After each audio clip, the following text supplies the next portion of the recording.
Hey there, my name is Anthony Romano, and in this video I'm going to tell you about some protein sources on a ketogenic diet and which ones are the best for you.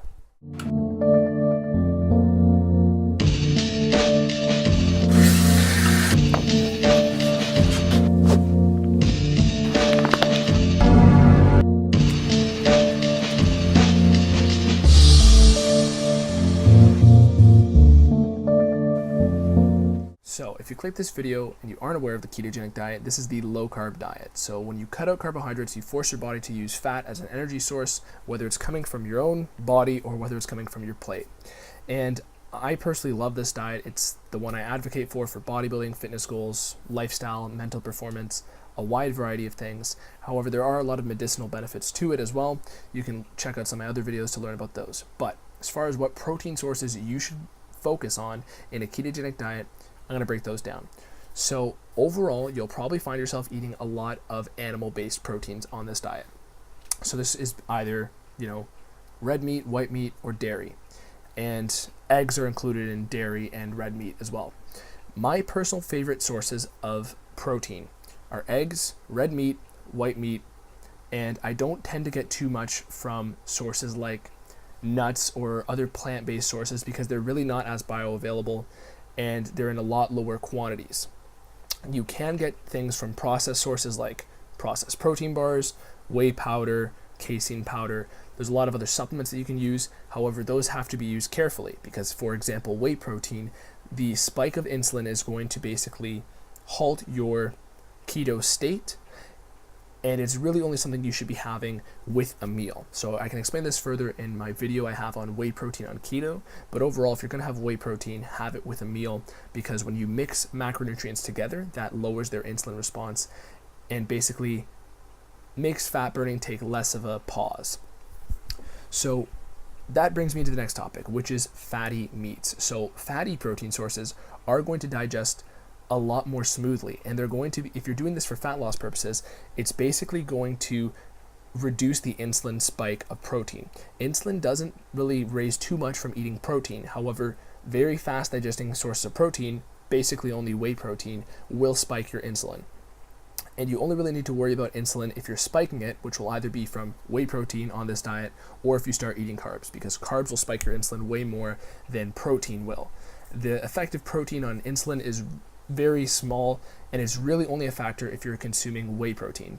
To my knowledge, there aren't many other sources of protein, especially if they're fatty, that have a very high insulinogenic effect. So as far as fat loss is concerned to you, the only one you really need to worry about is whey protein. Casein protein is much more slower digesting, and with that you can take the principle that anything slower digesting is going to be a lot more conducive to a keto diet, which falls perfectly in line with a keto diet because your macro breakdown is going to be a lot higher in fat and protein. With those red meats are great because meat was meant to be consumed with the fat component attached to it. Humans would have presumably been eating animals without the advancements we have today where you can just go grab the muscle meat on its own. So having fat with it is going to not only have a better effect on the insulin, but it's overall going to help you hit your macro goals and your nutrient goals easier. When it comes to processed meats versus unprocessed meats, the gold standard is always going to be grass-fed animal sources. So this means grass-fed beef, pastured eggs, and as far as your dairy, you're going to want it unpasteurized. So unpasteurized is hard. In some places, raw milk is illegal, but overall, a fattier source of dairy like cream is also conducive to a keto diet, and butter is also great if you get it from a healthy animal. So not the white looking butter from the grocery store, but you're going to want the yellow from a grass-fed animal butter. With all of the processed meat products, it's really a gamble if you're going to have something heavily processed. So something heavily processed like hot dogs or some sorts of bacon are not always going to be the best for you. Some people will talk about cholesterol on this diet, and cholesterol is not something you need to worry about unless you're getting it from very densely processed meats. This tends to be where the omega-6 profile is a lot higher, omega-6 being the inflammatory fats. You want omega-3 rich fats, and the reason the fats are so important is because they almost determine the nature of the protein. If it's a very processed meat, there could be a lot of other things involved in there.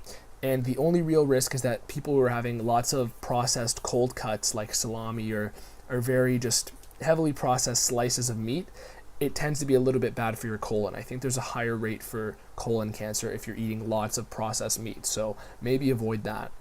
But if you're doing a keto diet, you really should be having the better sources of meat that are unprocessed anyways. I mean, a hot dog or two isn't the worst case, but if you're having a piece of meat that's been through a grinder a billion times, it's probably not the best source. Back to the cholesterol thing. You don't need to be afraid necessarily of red meat cholesterol if it's from a grass-fed animal. If it's from a healthy animal, the cholesterol isn't a problem. Our bodies are made of cholesterol in every cell, and most of our body's energy source is saturated animal fat. This is what our body is made of.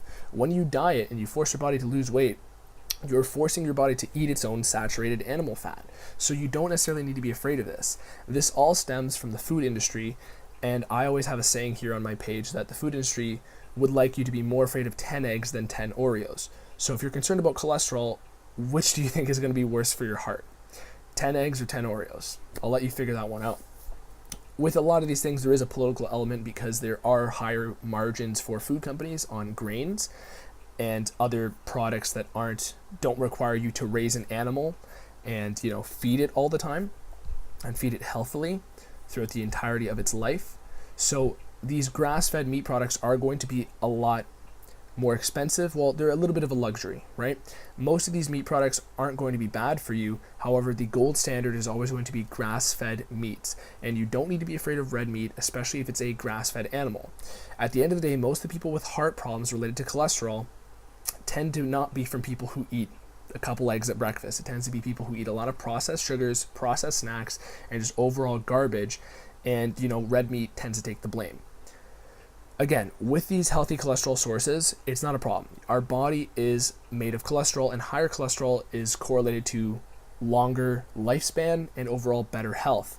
The whole reason that cholesterol gets a bad rap is because of something called the cholesterol lipid hypothesis. So this is basically studies in, I believe, the 70s or 80s, where they found people who had heart problems, so heart disease or heart attacks, and they looked at their cholesterol and said, oh, their cholesterol is really high. And they basically just cherry-picked that and said, the cholesterol is high, therefore that caused the heart attack, and eating cholesterol is going to raise your cholesterol, therefore cholesterol causes heart attacks. However, correlation doesn't equal causation.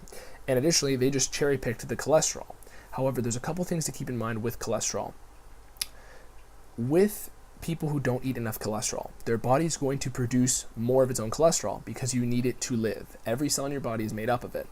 And a lot of the problems tend to be when your body is forced to make more of its own cholesterol. In addition to that, healthy HDL cholesterol, which is often referred to as the good cholesterol, has always been shown to prevent LDL cholesterol from oxidizing in your body. So basically that means that the bad cholesterol is going to be prevented from oxidizing, which is the process basically where it would actually cause a problem in your body. All of the problems in your body are going to come from oxidative stress or inflammation. And eating healthy omega-3s and good fat sources are going to prevent any problems with cholesterol, especially because those healthy sources of fat are going to basically prevent the body from oxidizing it and making it a problem in your body. The sources of fat you need to watch out for and how that plays into your meat consumption is that don't use vegetable oils.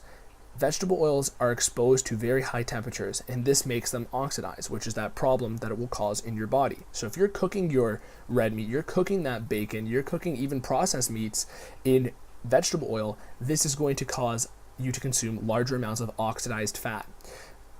In general, don't use vegetable oils. They're very unhealthy for you, and if we know one thing causes heart problem and heart disease, it's going to be oxidized fats. And you're never going to get that from a saturated fat. You're never going to get that from an animal-based, like a butter. You're never going to get high oxidized fats from consuming things that aren't vegetable oils. So don't cook your food in them, especially if it's processed meat. This is where more of the red meat takes the fall for heart disease. Because if you're cooking processed meat in vegetable oil on a daily basis, this is absolutely going to cause more of a rise in the LDL cholesterol and basically prevent your body from stopping it oxidizing. Overall, as far as that's the distinction between processed meat and unprocessed meat and how that's going to affect cholesterol and your heart. if you're concerned about, if you're not too concerned about your processed meat consumption because you don't consume too much of it, then that's good. Just stay away from the vegetable oils, and the gold standard is always going to be grass-fed, healthy animals. At the end of the day, this is also going to be better for your fat-soluble vitamin intake, and these are the vitamins that are only found in saturated animal fat, and they need fat in order to be digested and bioavailable. So hopefully this video gave you some clarity on more of a nutritional side on which meats and which proteins you should consume on a keto diet, which ones are going to be bad for your cholesterol. But I also have other videos on similar topics on my page if you'd like to go through them and, watch some more of my videos. I hope this video was helpful to you. Let me know if it was and ask me whatever questions you want. I get back to every single person, and I just love to keep helping as many as I could out. So thank you for watching. My name is Anthony Romano. Peace.